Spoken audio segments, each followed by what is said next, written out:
நம்ம இப்போ என்ன செய்ய போகிறோம் சொன்னாங்க. இப்போ உள்ள கிளைமேட்லாம் சரியில்லாமல் இருக்குது. எல்லாத்துக்கும் ஜுரம், தலைவலி, உடம்பு வலின்னு வருது. அதனால் கரிஞ்சீரகத்தை வச்சு ஒரு கஷாயம் செய்ய போகிறேன்.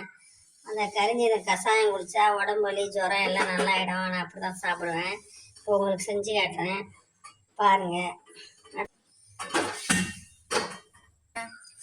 இப்போ வந்து நான் 2 பேருக்கு நான் செய்கிறேன் கஷாயம். 2 ஸ்பூன் கரிஞ்சீரகம் போடுறேன், பார்த்துக்குங்க.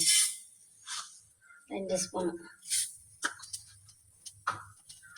போட்டு நல்லா புகை வர வரைக்கும் நம்ம வந்து இதை வறுக்கணும்.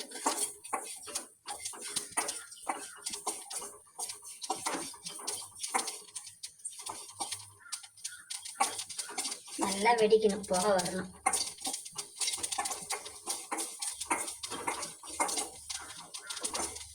நல்லா வெடிக்குது, புகைய நல்லா வருது. இந்த டைமில் 2 ஸ்பூனு கரிஞ்சீரகத்துக்கு ஒரு 1.5 கிளாஸ் தண்ணி ஊற்றணும்.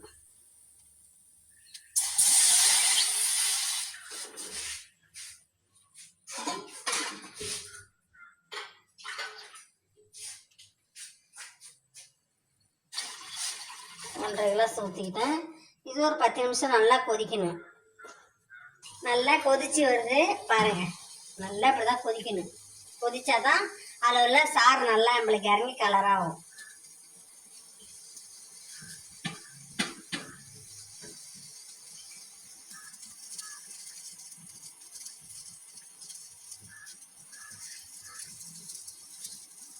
சும்மா கொதிச்சு ரெடி ஆகிடுச்சு. நான் இப்போ இது 2 கிளாஸில் வடிகட்டிக்கிறேன்.